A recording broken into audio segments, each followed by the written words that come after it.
Shalom, shalom, shalom à toutes et à tous. Shalom à notre sœur Nathanaël, shalom à notre maman Désirée, shalom à notre sœur Emma Kaidou, shalom à notre sœur Ali Dimez, soyez les bienvenus, shalom à notre sœur Marie-Michel, shalom à notre frère Patrick, shalom à notre sœur Anne Simomus, shalom à notre papa Jonas, shalom à notre sœur Gisèle, shalom à notre sœur Stéphanie, shalom à notre sœur Pascal. Soyez bénis, soyez bénis. Nous prenons encore quelques instants pour partager le direct de ce matin. Nous sommes dans la présence de notre Dieu. Nous sommes dans la présence de celui qui nous a donné la vie encore aujourd'hui.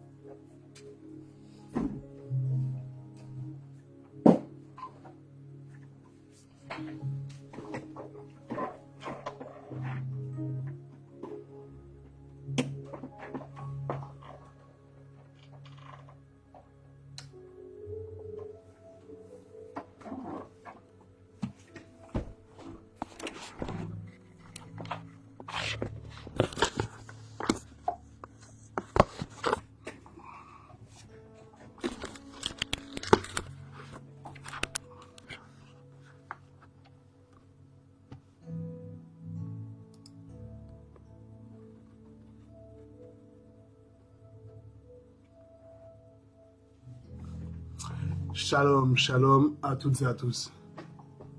C'est encore un plaisir que de se retrouver tous ensemble autour de la parole de Dieu.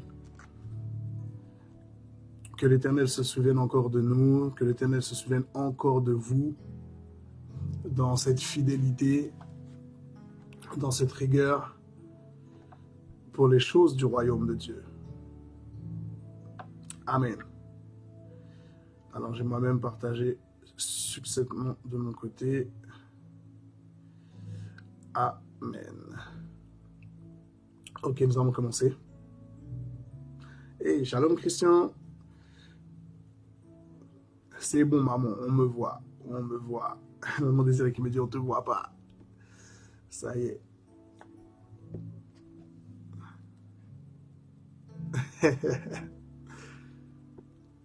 Hop là. Ok. Éternel Dieu des armées.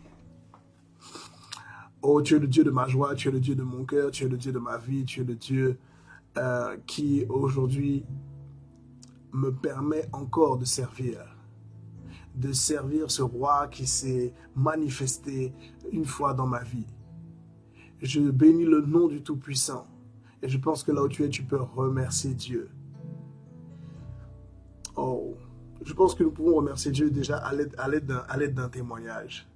Vous savez, au fil du temps, il y a des choses peut-être que de par le passé nous avons fait que nous avons un peu oublié. Et hier, je reçois l'appel d'une personne. Je l'inviterai d'ailleurs sur le direct parce que je pense vraiment que waouh, c'est vraiment une grâce. J'ai grandi avec certains camarades qui sont toujours dans ma vie. Hein. Vraiment des amis d'enfance et la mère d'un de mes amis d'enfance a été impactée par un cancer et c'est quelque chose qui remonte déjà à 13-14 ans, mais à cet âge-là, il y a déjà 13-14 ans, j'étais quand même déjà assez affermi dans ma foi et lorsque cette maman-là qui me connaît depuis petit, depuis bébé, puisque son fils et moi, on a tout le temps été ensemble depuis, je crois, la maternelle. Et on a pratiqué les mêmes disciplines sportives. Et cette femme-là apprend qu'elle a un cancer. Et cette phase-là a été une phase déterminante parce que lorsqu'elle reçoit cette nouvelle-là, tout est remis en question. Mais pourquoi ça tombe sur moi ? Je n'ai pourtant pas été une femme mauvaise dans ma vie, tout plein de questions. Et puis, on a cette anxiété, l'anxiété de... vous savez, il y a des mots tabous dans la maladie. hein, dès que vous les entendez, ça bouleverse le cœur et ça commence à bouleverser également l'esprit et la mentalité, la pensée. Et les mots clés ont suivi. Lorsqu'on vous parle de cancer, on vous parle de chimio. Lorsqu'on parle de chimio, on parle de perte de cheveux. Lorsqu'on parle de perte de cheveux, et c'est une belle femme. Et vous savez, en plus, les beaux cheveux, tout ça. Donc lorsqu'on parle de cancer, waouh, c'est-à-dire que tout son monde a basculé du tout au tout. Et c'est une femme qui est aussi qui a 3 enfants, mais de caractères totalement différents. Il y en a un qui est qui intériorise tout.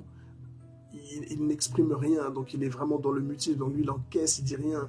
Il y a un deuxième, lui, il est un petit peu plus terre à terre. Et puis il y en a une autre qui est tellement sensible. Donc tout chavire et tout se bouleverse dans la famille. C'est très compliqué. Mais ce qui est fort avec Dieu, c'est que malgré l'âge de cette femme-là, elle a accepté d'être accompagnée par un plus petit qu'elle. Et à cette période de ma vie, j'étais déjà énormément dans l'intercession. Vous voyez, il y a des périodes où vous faites des choses plus que d'autres. À cette période-là, j'étais fortement dans l'intercession et j'ai évangélisé cette maman qui me connaît depuis petit. Et là, je commence à lui parler de Dieu, que le miracle est possible, qu'il ne faut pas lâcher. Je commence à lui donner des versets, je commence à l'appeler, on échange. Et pourtant, je suis plus jeune, c'est-à-dire que j'ai l'âge de son fils. Et elle accepte cette main tendue. Et je l'ai accompagnée durant toute cette période. Et les choses ont fait que nous nous sommes perdus de vue. Et je reçois un appel, 13 ans après, où elle me dit que ça là, ça a disparu, c'est terminé. Elle me dit, il n'y a plus de cancer. L'expression, je crois, c'est rémission, c'est ça? Je suis en rémission, c'est terminé. Waouh! Quand elle m'annonce ce genre de choses, je dis, vous savez, hein, pour moi, vous êtes un puissant témoignage. Parce que la dernière fois que j'ai rencontré le fils, on s'est retrouvés, j'avais même peur de lui demander des nouvelles de sa maman. Parce que je me suis dit, s'il m'annonce la mauvaise nouvelle, ça va me déchirer. Il me dit, oh non, maman va bien et tout, elle a déménagé, là, ci, là, ça. Je dis, oh là là là là là là. Cette femme-là, sauvée entre les mains de Christ. Et elle appelle 13 ans après pour prendre des nouvelles et déclarer que ces rémissions, certes, elle est suivie à vie, mais ce cancer-là a disparu. Elle dit, mais quel Dieu merveilleux. Et d'habitude, je ne déclare pas, je ne suis pas quelqu'un qui parle de Dieu haut et fort, qui scande des choses, ou qui dit ce qu'il est. Et quand elle m'a demandé, mais qu'est-ce que tu es devenu, Damien? Elle dit, je suis devenu pasteur. À elle, j'ai déclaré ça avec fermeté. J'étais heureux. Donc, pourquoi je vous parle de ça? Lorsque nous sommes en train de remercier l'Éternel, nous remercions Dieu pour tout ce que nous traversons. Parce que la main de l'Éternel n'est pas trop petite pour agir. Toi qui écoutes cela, il y a des miracles que Dieu fait pour celui qui accepte de prêter l'oreille et dont le cœur est malléable. Nous parlons en ce moment de la parabole du vigneron, où la terre doit être retranchée, où la terre doit être creusée en profondeur pour venir y mettre le fumier. Il y a un vigneron qui existe et qui sait de quoi la terre a besoin. Oh, maintenant on peut commencer à remercier Dieu ce matin. Peu importe la maladie que tu as, peut-être que toi aussi tu as traversé cette mentalité, cette pensée. Pourquoi ça m'est arrivé à moi? Je n'ai pas été mauvais dans ma vie, je n'ai pas semé le mal dans ma vie. Je ne suis pas quelqu'un qui a fait de mauvaises choses. Je n'ai pas fait ci, je n'ai pas fait ça. Pourquoi c'est tombé sur moi? Je menais ma vie bon train, et en plus de ça, je viens au culte et pourtant je prie, etc. Mais pourquoi ça m'arrive à moi? Il y a des questions auxquelles nous n'avons pas de réponse. réponse et on ne comprend pas ce qu'il se passe. Tu es dans la tourmente, tu es dans l'instabilité, tu es dans le questionnement. Les choses sont bouleversées. Dans ta tête, ça a tourné. Mais sache qu'une chose, Dieu est le vigneron par excellence et il est celui qui sait de quoi tu as besoin, de quoi la terre a besoin. Oui, s'il y a des mauvaises semences, il sait comment les traiter. Ah, Jésus-Christ, nous bénissons ton Saint-Nom ce matin. Je tiens à te remercier, éternel Dieu de gloire, pour les bonnes nouvelles. Je tiens à te remercier également pour ce que les hommes appellent les mauvaises nouvelles. Nous te remercions, Père éternel, pour les obstacles que nous traversons chaque jour. Merci, Père éternel, parce que les obstacles nous permettent de nous rapprocher de toi. Oui, Père éternel, il faut des témoins pour que ta gloire puisse exploser. Nous sommes appelés à être des témoins, Père éternel, des souffrances de notre famille, de nos propres souffrances, éternel Dieu de gloire. Mais nous gardons le cap, nous gardons la pensée, la fermeté, Père éternel, l'assurance, Papa, et la foi en toi. Nous ne dérogeons pas, Père éternel. Il n'y a pas de possibilité à ce qu'on vienne nous bouger. Le rocher sur lequel nous sommes assis, nous sommes solidement posés dessus. La Bible a déclaré cela. Ainsi, j'ai posé pour fondement en Sion une pierre solidement posée, une pierre angulaire de prix. Celui qui la prendra pour appui n'aura point hâte de fuir. Je n'ai point hâte de fuir parce que j'ai pris le bon rocher pour appui. Je n'ai point hâte de fuir parce que j'ai pris la bonne personne pour appui. Il y a une épaule sur laquelle je peux me reposer nuit et jour, 24 heures sur 24, 7 jours sur 7. Là où l'homme n'est pas là, ce vigneron est toujours là. Il est toujours présent à mes côtés dans son omnipotence, dans son omniscience, dans son omniprésence. Je bénis le nom de l'Éternel ce matin. Je remercie mon Dieu pour sa fidélité. Je remercie mon Dieu pour la vie. Je remercie mon Dieu pour la guérison. Je remercie mon Dieu pour la guérison de demain. Je remercie mon Dieu pour la maladie d'aujourd'hui parce que tu as déclaré que je serai appelé à être un témoignage. Oui, Père éternel, témoignage vivant de ta gloire, témoignage vivant de la guérison, témoignage vivant de la puissance de la croix de Golgotha, témoignage de la puissance de la repentance, témoignage de la puissance de la guérison. Et il y a encore un Dieu qui existe. Aujourd'hui, il est le même. Hier, aujourd'hui, il n'a pas changé. Il est toujours le même. Il est celui qui résout les solutions. Peut-être que nous sommes dans l'impatience et que nous ne comprenons pas ce qui se passe dans les temps, dans les temps présents. Mais il y a un Dieu qui a déjà foulé la terre avant nous. Il y a un Dieu qui a précédé nos pas avant nous. Et du moment que les pas, que les lieux sont précédés, ça veut dire que l'empreinte du Très-Haut est passée par là. Ça veut dire que les coups principaux ont déjà été encaissés par là. Ça veut dire que tous les pièges ont déjà été détectés. Il y a un Dieu qui a déjà détecté les pièges de ta vie. Il y a un Dieu qui a déjà détecté les plans macabres de l'ennemi avant toi. Il y a un Dieu qui a marché sur les mines avant toi, mais la mort n'a pas pu le retenir. Voilà pourquoi nous bénissons le Saint-Nom. Voilà pourquoi nous bénissons le Créateur. Voilà pourquoi nous le remercions ce matin. Merci pour tous les problèmes que je peux vivre. Merci parce que tu es la solution avant mes problèmes. Merci pour toutes les maladies que j'ai pu croiser, parce que tu es ma guérison avant la maladie. Merci, Père éternel, pour toute l'instabilité dans laquelle je peux être, parce que la stabilité était avant l'instabilité. Merci, Père éternel, dans le nom de Jésus-Christ de Nazareth.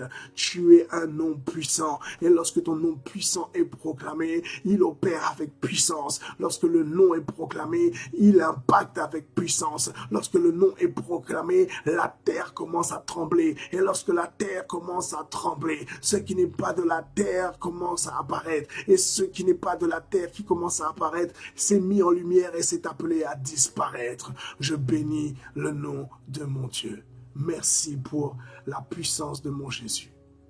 Oh, est-ce qu'il y a quelqu'un ce matin qui peut se réjouir d'être en vie? Oh, si tu es dans la joie, si tu te réjouis, est-ce que tu peux me marquer « Je suis dans la joie » ? Le fait que tu marques « Je suis dans la joie », ça a de l'impact maintenant dans ton cœur. Ce que tu écris et ce que tu déclares, c'est ça qui se passe.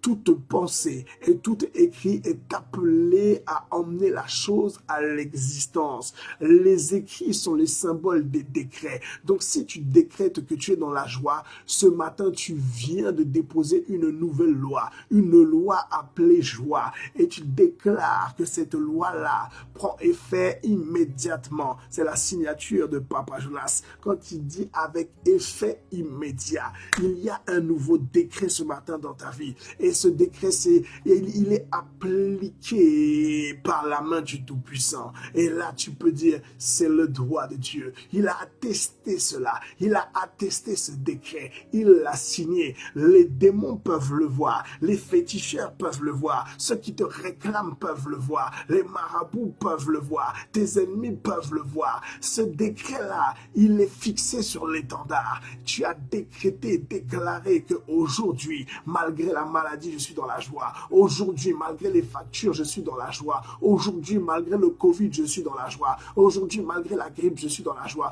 Aujourd'hui, malgré l'handicap, je suis dans la joie. Aujourd'hui, malgré le mutisme, je suis dans la joie. Aujourd'hui, malgré la surdité, je suis dans la joie. Aujourd'hui, malgré l'handicap, je suis dans la joie. Parce que j'ai l'assurance, parce que j'ai la certitude qu'il y a un Dieu vivant qui est en train d'opérer des choses miraculeuses dans le lieu secret. Dans les choses que tu ne vois pas, Dieu travaille. Dans les choses qui ne sont pas palpables, Dieu travaille. Dans les choses que nous ne pouvons pas sentir, Dieu travaille. Il y a des choses dans l'invisible et dans le spirituel, ou dans lesquelles Dieu opère. Nous ne le voyons pas, nous ne le palpons pas, nous ne le sentons pas, mais Dieu est actif dans ta vie. Dieu est actif dans ma vie. Il ne t'a jamais laissé tomber. Même lorsque tu pries, tu as l'impression que les prières ne sont pas exaucées. Ce Dieu-là sait de quoi tu as besoin avant même que tu aies formulé le besoin. Il est ce Dieu qui a la capacité de connaître les sentiments, de sonder le cœur de l'homme. Il ne t'a pas oublié, mais il t'aime encore. Il ne t'a pas délaissé, mais il t'aime encore. Il ne t'a pas zappé, mais il t'aime encore. Il ne t'a pas, jeté en pâture, mais il t'aime encore. Oh, quel Dieu merveilleux. Quel Dieu merveilleux. Est-ce que nous ne servons pas un Dieu miraculeux? C'est un Dieu qui mérite la dévotion matinale. C'est un Dieu qui mérite les remerciements et les acclamations matinales. Lorsque tu entends ce type de témoignage, tu dois pouvoir te lever chaque matin et bénir le nom du Tout-Puissant pour ta propre vie. Amen. Amen. Oh, là où tu es, je prie que Dieu puisse encore faire des miracles dans ta vie. Vous voyez, au travers de... C'est un témoignage, moi, qui m'a beaucoup touché. Parce que c'est un apprentissage. Le fait d'avoir été connecté à une personne connectée, aïe, aïe, aïe, aïe, aïe, aïe, ça a produit une bonne semence et du bon fruit. Oh, ça me parle beaucoup. D'accord, nous reprenons notre texte. Nous reprenons notre texte. Alors, je ne résume pas davantage hein, le texte. Nous sommes dessus déjà depuis quelques jours.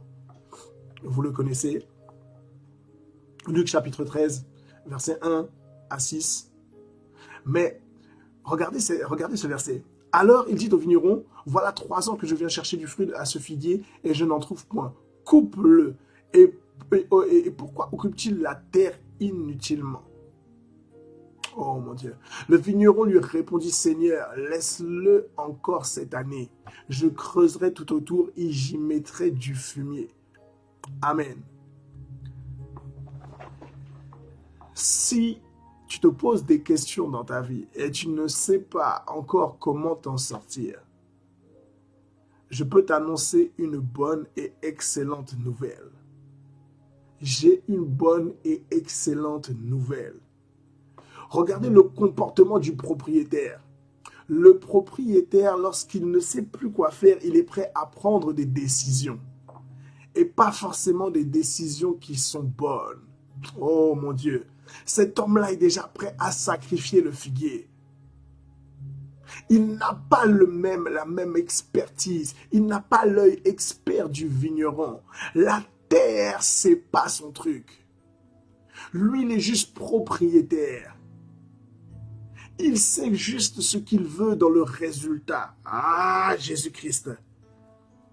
Il sait la finalité, il sait ce qu'il veut en finalité. Il a une vision, mais il ne sait pas comment aborder la vision. Oh, Shai des failles. Il ne sait pas comment atteindre la vision. Peut-être que toi aussi tu as une vision, mais plus les jours passent, plus tu ne sais pas comment arriver jusqu'à la vision. Amen. Peut-être que toi aussi, tu as pensé quelque chose, mais tu ne sais pas quoi mettre en place pour atteindre la chose. Peut-être que toi aussi, tu peux, dans ton esprit, tu perçois les fruits avant même qu'ils ne soient là. Amen. Il y a un vigneron, oh, appelé Jésus-Christ de Nazareth, qui connaît ta vision. Amen. Il sait là où tu veux aller. Il sait pourquoi tu as entrepris cela. Il sait comment tu dois arriver à l'exaucement de la chose. Il faut que tu sois au contact d'une personne connectée qui ait la connaissance. Amen. Ce propriétaire-là, il doit avoir dans son entourage un bon vigneron. Pas un vigneron qui n'a pas la connaissance, mais un vigneron qui est cultivé. Un vigneron qui connaît les solutions. Un vigneron qui connaît les problèmes. Un vigneron qui connaît la problématique et qui connaît la solution. Amen. Qui d'autre peut connaître la solution avant même que tu aies déterminé le problème? Oh, il a déjà la réponse. Il a déjà la solution. Il a déjà la méthode. Amen. Dans ta vie, je prie ce matin pour que tu sois connecté à une personne qui t'apporte la méthodologie pour traiter ta terre. Quelqu'un qui t'apporte la connaissance pour traiter la terre de ta vie. Quelqu'un qui t'apporte la solution pour traiter les mauvaises semences qui sont dans la terre de ta vie. Amen. Tu dois être connecté à cette personne-là. Moi, cette femme-là m'a touché parce que c'est quelque chose que j'ai même enlevé de mon esprit. Quelqu'un qui me rappelle et qui me dit le cancer pour lequel on m'a prié, ce cancer est parti, la rémission a été déclarée. Je me dis, waouh, mais quelle est cette grâce qui découle sur celui qui a été cloué sur la croix de Golgotha?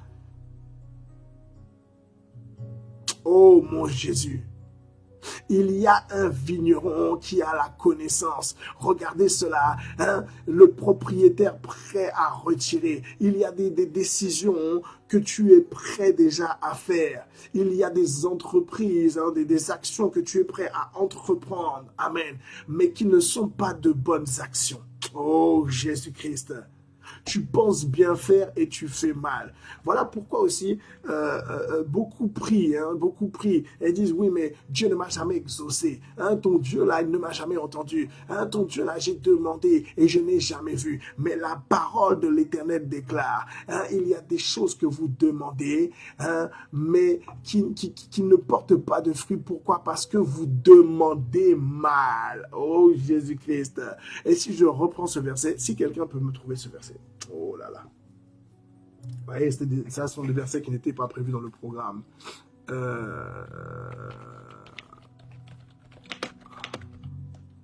Nouveau Testament. Jacques 4.3. Jacques 4.3. Je publie cela rapidement.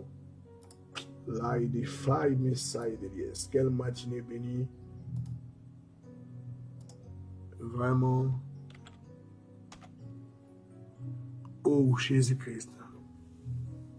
Je publie la chose. Jacques chapitre 4, verset 3 dit quoi? Vous convoitez et vous ne possédez pas. Aïe, aïe, aïe. Tu peux convoiter la guérison et ne pas la posséder. Tu peux convoiter les fruits du figuier et ne pas les posséder. Tu peux même convoiter le figuier et ne pas avoir le figuier. Et il dit quoi? Vous êtes meurtrier et envieux et vous ne pouvez pas obtenir. Vous avez des querelles et des luttes Et vous ne possédez pas parce que vous ne demandez pas.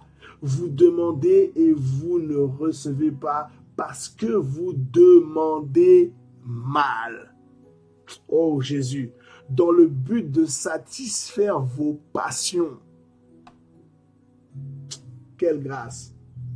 Adultère que vous êtes. Ne savez-vous pas que l'amour du monde est inimité contre Dieu? Celui donc qui veut être ami du monde se rend ennemi de Dieu. C'est un verset qui n'était pas prévu, mais qui rentre pleinement dans le thème. Ce passage-là dit quoi? Il y a des choses que l'on convoite, mais ce n'est pas la priorité. Il y a des choses dont on a fait la priorité, mais aux yeux de Dieu, ça n'est pas la priorité. Quand la parole enseigne, cherchez premièrement le royaume. En fait, ce mot-là, chercher, ça veut dire quoi? Ça veut dire qu'il faut prendre la décision de se lever. Il faut prendre la décision de commencer à investiguer. Amen. La recherche, c'est l'investigation.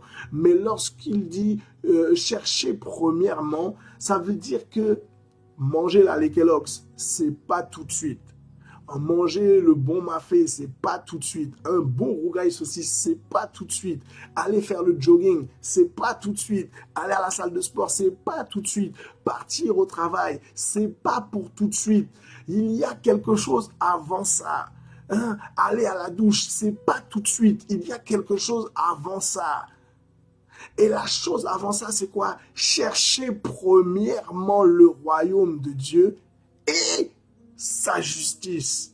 Ça veut dire que lorsque tu te réveilles le matin, la première chose, c'est que ta pensée doit être connectée à la pensée de Dieu et tu dois chercher comment faire du royaume de Dieu une priorité. Comment je peux semer dans le royaume? Comment je peux opérer dans le royaume? Comment je peux interagir avec le royaume? Ça doit être la pensée principale. Dans le royaume, il y a un Dieu et je dois satisfaire ce Dieu-là. Je dois être en adéquation avec ce Dieu-là. Je dois être proche de ce Dieu-là. Je dois rentrer dans les petits papiers de ce Dieu-là. Je dois réjouir le cœur de ce Dieu-là. Oh, vous voyez cela des temps anciens, là, du temps des châteaux, hein, comment on appelle ça? Donjons et dragons, du temps des forteresses, hein, du temps des châteaux forts, du temps des rois. Il fallait que les sujets trouvent grâce aux yeux du roi. Amen. Et c'est comme cela que leur vie était rallongée, que la vie était prolongée. Si tu n'étais pas en accord avec le roi, tu mourrais. Dans le spirituel, c'est la même chose. Si tu n'es pas en accord avec Dieu, tu meurs. Si tu n'es pas en adéquation avec la pensée de Dieu, tu meurs. Tu meurs spirituellement, tu meurs physiquement. C'est une vérité. Les personnes qui vivent leur vie, regardez ce que le passage dit. Si tu ne cherches pas premièrement le royaume, ça veut dire que tu cherches autre chose premièrement. Premièrement, tu cherches le mariage, pas la solution. Premièrement, tu cherches un homme, pas la solution. Premièrement, tu cherches une femme, pas la solution. Premièrement, tu cherches à avoir un enfant, pas la solution. Premièrement, tu cherches à monter un business, pas la solution. Premièrement, tu cherches la guérison parce que tu es peut-être dans un fauteuil roulant, tu es peut-être paralysé d'un bras, peut-être que tu as un handicap particulier. La recherche de ça, là, c'est pas la priorité. Parce que ça devient une convoitise. C'est ce que tu veux obtenir, c'est ce que tu veux posséder et ça devient une priorité dans ton esprit. Voilà pourquoi, même si tu entends parler de Dieu et que tu te confies en l'Éternel, il y a une autre priorité qui a précédé Dieu. Et parce que cette priorité est toujours là, Dieu ne va pas encore opérer. La parole dit cela, vous convoitez. La convoitise, ça peut être la guérison. La convoitise, ça peut être une délivrance. La convoitise, ça peut être de l'argent. La convoitise, ça peut être du confort. La convoitise, oh,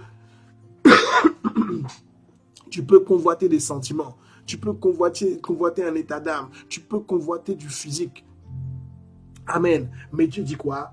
Et vous ne possédez pas. Donc tu convoites ce que tu ne possèdes pas. Amen.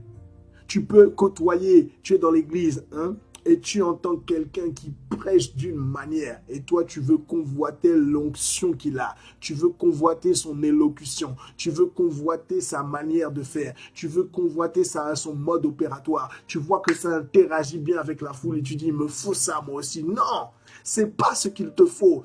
Il ne te faut pas la part d'autrui, mais il te faut la part que Dieu a mis de côté pour toi. Ah! Et regardez ça, vous êtes meurtrier et envieux. Être meurtrier là, c'est pas aller tuer quelqu'un dehors. Hein. Tu peux tuer ta propre foi, ça fait de toi un meurtrier. Tu peux tuer le figuier, amen, et ça fait de toi un meurtrier. Oui, au travers de notre comportement, de notre mauvais témoignage, tu peux tuer la foi de quelqu'un, ça fait de toi un meurtrier. Et vous ne pouvez pas obtenir. Vous avez des querelles et des luttes. Donc ça veut dire quoi? Vous ne pouvez pas porter de fruits. Pourquoi? Parce que vous avez des mauvaises semences appelées querelles. Vous avez des mauvaises semences appelées luttes. Et vous ne possédez pas parce que vous ne demandez pas. Oh, il y a des demandes auxquelles on passe à côté parce qu'on est concentré sur les luttes et sur les querelles. Amen. Ça veut dire que c'est comme ce vigneron-là, comme le propriétaire. Le propriétaire est omnibulé par les fruits du figuier. Il ne voit que ça. Je sais que ce figuier-là, il doit porter un fruit délectable. Je ne l'ai pas planté pour rien. Et il doit me rapporter. Pensée principale. Non, il y a autre chose derrière encore. Il reste concentré sur une vision. Il reste concentré sur une image. Il donne toute son énergie là-dedans. Mais c'est pas là-bas. C'est pas là-bas. Il y a des choses dans notre vie, on dépense toute notre énergie. Dans les églises, aujourd'hui 2024, on s'entretue et on dépense l'énergie là-bas. Alors qu'on pourrait dépenser l'énergie ailleurs. L'énergie pour traiter la terre que nous sommes. On est en train de se tirer dessus à gauche, à droite, plutôt que d'examiner l'état de notre terre. Et, il y a ce verset-là, on ne va pas le rajouter, mais il y a ce verset-là qui dit quoi? Que l'on cherche la paille qu'il y a dans l'œil de notre voisin, de notre prochain, plutôt que de regarder la poutre qu'il y a dans notre œil. C'est-à-dire quoi? On gaspille le temps, on gaspille l'énergie, on en a fait une priorité. La priorité, là, c'est commencer à pointer du doigt les choses. Comme le propriétaire qui pointe du doigt l'état du figuier. Et nous allons pointer du doigt l'état d'âme d'autrui. Oui, mais regarde lui comment il est. Oui, mais regarde elle comment elle est. Mais regarde lui comme il m'a manqué de respect. Mais regarde elle comme elle m'a manqué de respect. Regarde un tel comme il a opéré avec moi. Regarde au travail comme il s'est permis de me parler. Regarde au boulot comme il s'est permis d'opérer avec moi. Regarde un tel. Depuis quand est-ce que c'est possible qu'on puisse faire ce genre de choses? Regarde un tel. Depuis quand est-ce que c'est permis qu'on puisse me parler ainsi, opérer comme cela, etc. Et nous vivons tout ça. La Bible dit quoi? Vous ne pouvez pas obtenir. Vous avez des querelles et des luttes. Et ça, les querelles et les luttes sont des plans sataniques et démoniaques pour détourner la vision. Pour détourner la vision. Ce propriétaire, sa vision a été détournée. Il est aveuglé par les fruits. Il est aveuglé par ce que doit produire le figuier, à un tel point qu'il en oublie la base. Et la base, c'est le traitement de la terre. Ah! Est-ce qu'il y a quelqu'un pour déclarer cela? Le traitement de ma terre. Ta terre et ma terre doivent être traitées, maltraitées. Regardez, le vigneron dit quoi? Le vigneron dit, laisse-le encore cette année, je creuserai tout autour. Quand il creuse, il maltraite la terre. Quand il creuse, il vient pourfendre la terre. Quand il creuse, il vient retourner. Il vient maltraiter. Il vient travailler. Oh, la terre, l'état de cœur que nous avons, il doit analyser la terre. Amen. Le traitement de ma terre. Toi et moi, si on reste focus là sur les querelles, on loupe le cap. Et on a beau déclarer de notre bouche, oh non, non, non, non, ça c'est un truc qui ne m'intéresse pas. La personne m'a dit ça, mais non, non, non, non. c'est toujours là. C'est toujours là. Et cette pensée-là, cette mentalité est une mentalité orgueilleuse. Et l'orgueil fait partie d'une semence qui est dans la terre, qui est en train de nous éloigner du comportement et du témoignage que nous sommes censés être de base. Vous voyez, ce qui est très délicat, c'est que la terre a le même aspect tout le temps et de manière homogène. C'est-à-dire que quand il commence à pleuvoir, c'est l'ensemble de la terre qui commence à changer et du coup, elle prend la même matière. Quand le soleil commence à taper, la terre commence à devenir sèche, à s'assécher et donc, elle prend le même aspect partout. Et en fait, du fait que la terre prenne le même aspect partout, on a l'impression que tout est pareil partout alors que ce n'est pas le cas. Donc, tu peux penser que ta terre est bien partout alors que ce n'est qu'une illusion. Dans ce qui peut te sembler bien là, comme ça, là, sous-jacent, c'est pas bon. Tu estimes que tu es au-dessus de la mêlée, que ça pour toi, c'est pas un problème. C'est un problème. Tu estimes que toi là, non, ça là, c'est un problème. C'est une querelle, c'est une lutte qui n'a pas lieu d'être. Le verset dit quoi? Vous demandez et vous ne recevez pas. Parce que vous demandez mal. Dans le but de quoi? De satisfaire vos passions. Est-ce que lui, là, le propriétaire, il demande bien? Un homme avait un figuier planté dans sa vigne, il vint et cherchait du fruit et n'en trouva pas. Alors il dit au vigneron, voilà 3 ans que je viens chercher du fruit là, à ce figuier, et j'en trouve point. Coupe-le! Pourquoi occupe-t-il la terre inutilement? Amen.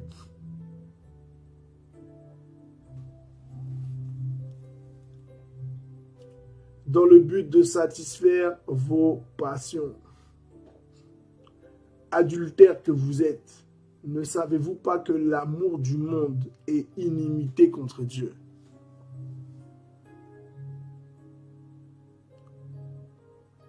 Amen.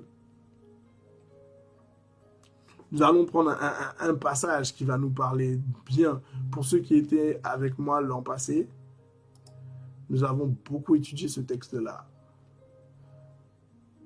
Alors, il apparaît très gros ici, là. Bon. Comment je peux faire ça? Tadadam.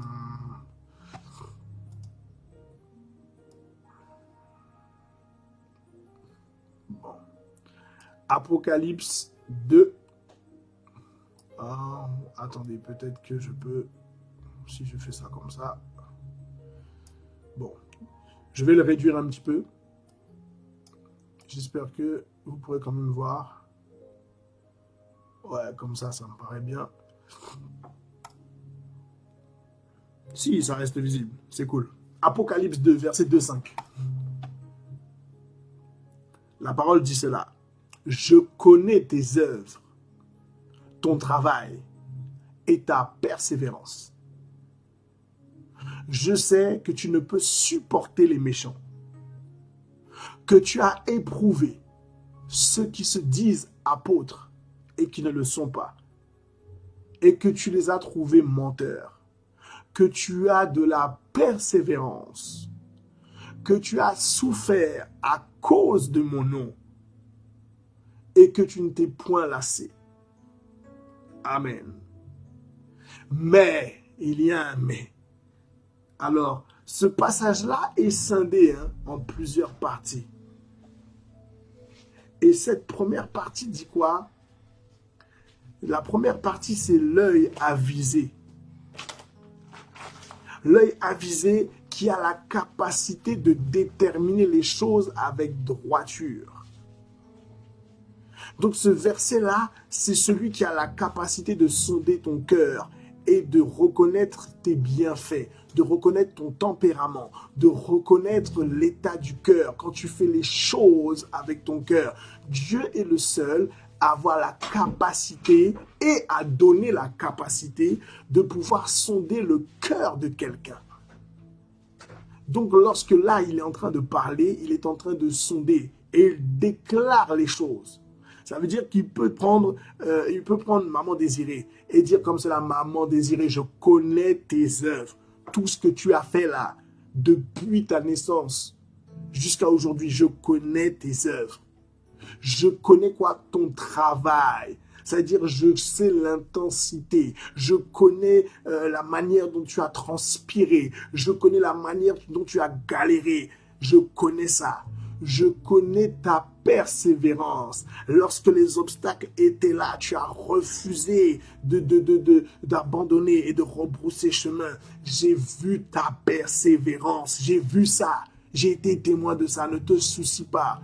Parfois, nous avons l'impression que tout ce que nous faisons là, que Dieu n'honore pas et que Dieu ne voit pas. Dieu voit et Dieu honore. Il dit cela. Je sais, donc j'ai la connaissance. Je sais que tu ne peux supporter les méchants. Ça veut dire quoi? Il y a des choses dans ta terre. Je sais que tu n'aimes pas ça et que tu traites la terre durement. Je sais qu'il y a des choses que tu ne permets pas de rentrer. Tu luttes avec cela. Je sais que tu ne peux supporter les méchants. Donc, ce sont des choses qui te caractérisent. Je connais ton identité, maman désirée. Je sais dans la profondeur de ton cœur, dans ton âme, que tu n'aimes pas, tu ne supportes pas ceux qui font la méchanceté. Que tu as éprouvé ceux qui se disent apôtres et qui ne le sont pas. Et que tu les as trouvés menteurs. C'est-à-dire quoi, en plus de ça, je sais que tu as le discernement. Je sais que tu as l'œil pour faire la différence. Amen. Et il dit, je sais aussi que tu as de la persévérance et que tu as souffert à cause de mon nom. C'est-à-dire quoi? Je sais que tu as porté le flambeau. Je sais que tu m'as représenté. Je sais que tu es un témoin de ma parole. Je sais que partout où tu vas, tu déclares qui est celui qui te fait du bien dans ta vie. Et je sais que tu subis cela. Il y a des choses que tu subis parce que tu continues de porter mon nom. Amen. Les personnes qui sont fidèles en Jésus-Christ, il y a des choses que nous sommes appelés à traverser parce que nous sommes des porte-paroles de Christ. Nous sommes en train de parler de l'Évangile. Nous parlons de celui qui nous a sauvés autour de nous. Nous témoignons des œuvres de notre Dieu autour de nous. Mais parfois cela, on a l'impression que ce sont des mauvaises récoltes. Tu as été évangélisé là, depuis on t'a pris en grippe. Le fait que tu sois tout le temps à l'église, le fait que tu donnes des offrandes, que tu donnes ta dîme, dans ta famille, ils ne comprennent pas ça. Pour eux, tu es dans une secte. Pour eux, tu donnes de l'argent pour que le pasteur s'enrichisse. Ils ont des idées préconçues et tu souffres. Là, il dit quoi? Mais je sais que tu as souffert à cause de mon nom. Et malgré ça, tu as continué. Oh, maman désirée, malgré le fait que les gens se soient retournés contre toi parce que tu sers Dieu, le Dieu de la Bible.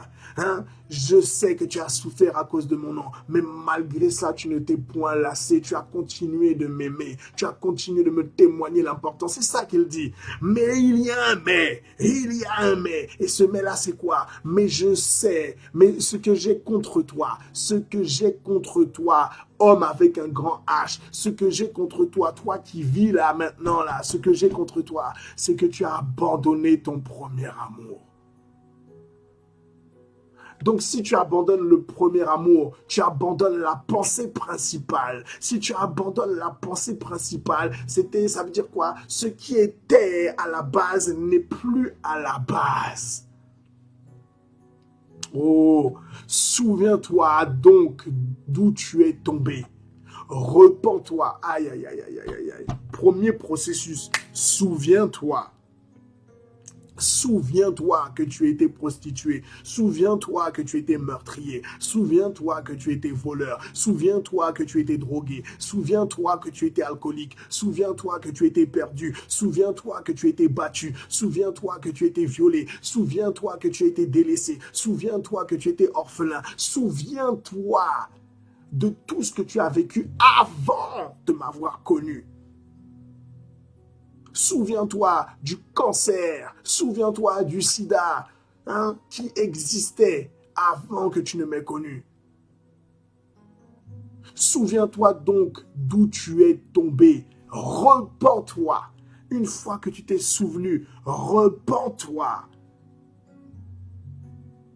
Il y a des personnes où le diable a mis une stratégie en place afin de parasiter la mémoire.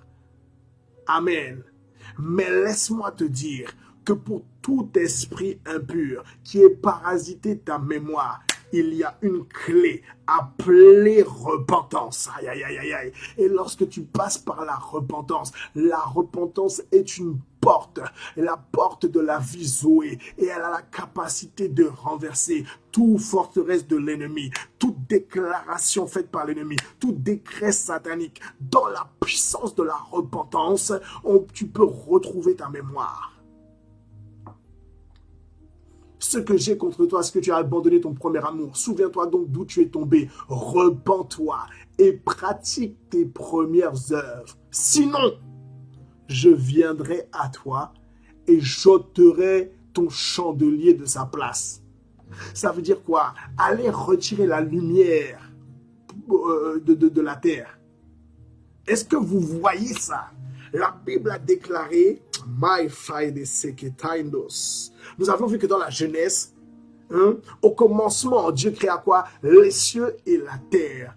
Les cieux, c'est ce qui a la capacité d'émettre la lumière. C'est dans les cieux qu'on a mis les luminaires. C'est dans les cieux qu'on a commencé à placer les étoiles. Tout ce qui brille, tout ce qui émet de la lumière, sont des choses qui sont placées dans les cieux. Donc là, Dieu est en train de déclarer quelque chose de prophétique. Lorsqu'il dit cela, souviens-toi donc d'où tu es tombé. Repens-toi et pratique tes premières œuvres. Sinon, je viendrai à toi et j'ôterai ton chandelier. Le chandelier est la lumière dont la terre a besoin pour porter le fruit. Amen. Ça veut dire que Dieu est en train de dire cela. Si tu ne te repens pas, la terre ne pourra plus recevoir la lumière. Une terre qui ne reçoit plus la lumière est une terre qui meurt. En l'absence de repentance, tu meurs spirituellement. Et si tu meurs spirituellement, tu meurs physiquement. Oh, Jésus-Christ. Souviens-toi que Dieu t'a retiré de la boue du péché. Souvenons-nous que Dieu nous a retirés de la boue du péché.